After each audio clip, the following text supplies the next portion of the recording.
ವಿಠಲ ಎನ್ನುವಾಗ ವಿಠೋಬ. ವಿಠಲ ಅಂತಂದ್ರೆ ನೋಡಿ, ವಿಠಲನದ್ದು ಒಂದು ಆಜ್ಞೆ ಹೇಳ್ತೀನಿ ನಿಮಗೆ, ಭಕ್ತರಿಗೆ ಕೊಟ್ಟಿರುವಂತ ಆಜ್ಞೆ. ಪಂಡರಾಪುರದಲ್ಲಿ ಪಾಂಡುರಂಗ ವಿಠಲ ನಿಂತಿದ್ದಾನೆ, ಬಿಸಿ ಇಟ್ಟಿಗೆ ಮೇಲೆ ನಿಂತಿರುವಂತದ್ದು ಅವನು. ಅದಕ್ಕೆ ಪಾದಮುಟ್ಟು ನಮಸ್ಕಾರ ಮಾಡ್ತೀವಿ ಭಗವಂತನಿಗೆ. ಅಲ್ಲಿನ ಒಂದು ಅತ್ಯಂತ ಆಶ್ಚರ್ಯ ಏನು ಗೊತ್ತೇ, ನಾವು ಮನುಷ್ಯರಾದಂಥವರು ನಾನು ನನ್ನದು ನಾನು ನಾನು ನಾನು ಅವನಿಗಿಂತ ನಾನೇನು ಕಮ್ಮಿ ಅಲ್ವೇ? ಅಹಂಕಾರ.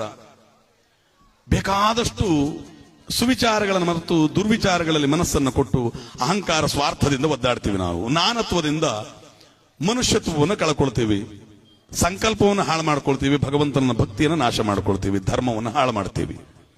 ಆದರೆ ಭಗವಂತ ಎನ್ನುವಂತಹ ಪಾಂಡುರಂಗ ವಿಠಲ ತನ್ನ ಭಕ್ತರಿಗೊಂದು ಆಜ್ಞೆ ಮಾಡಿದ್ದಾನೆ. ಏನಂತಂದ್ರೆ, ಆ ಪಂಢರಾಪುರದ ಗರ್ಭಗುಡಿಯಲ್ಲಿ ಕಸ ಗುಡಿಸ್ತಾರೆ ಪ್ರತಿದಿನ.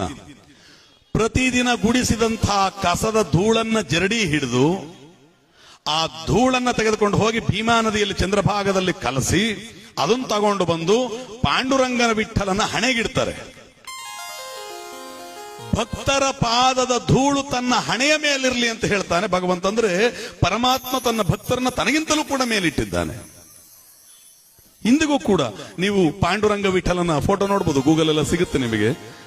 ಆ ಫೋಟೋ ನೋಡಿ, ಮಧ್ಯದಲ್ಲಿ ಒಂದು ಕಂದು ಬಣ್ಣದ ಒಂದು ಚುಕ್ಕೆ ಇರ್ತದೆ, ಒಂದು ಬೊಟ್ಟಿರ್ತದೆ, ಗಂಧ, ಪೂರ್ತಿ ಗಂಧ ಇರ್ತದೆ, ಗಂಧದ ಮಧ್ಯದಲ್ಲಿ ಒಂದು ಕಂದು ಬಣ್ಣದ ಚುಕ್ಕೆ ಇರ್ತದೆ, ಒಂದು ಬೊಟ್ಟು. ಅದು ಆತನ ಪಾಂಡುರಂಗನ ಭಕ್ತರ ಪಾದದ ಧೂಳು. ಅದರಲ್ಲಿ ಯಾವುದೇ ಜಾತಿ ಮತ ಕುಲ ಪಂಥ ಏನೂ ಇಲ್ಲ ಅಲ್ಲ. ಹಾಗಾಗಿ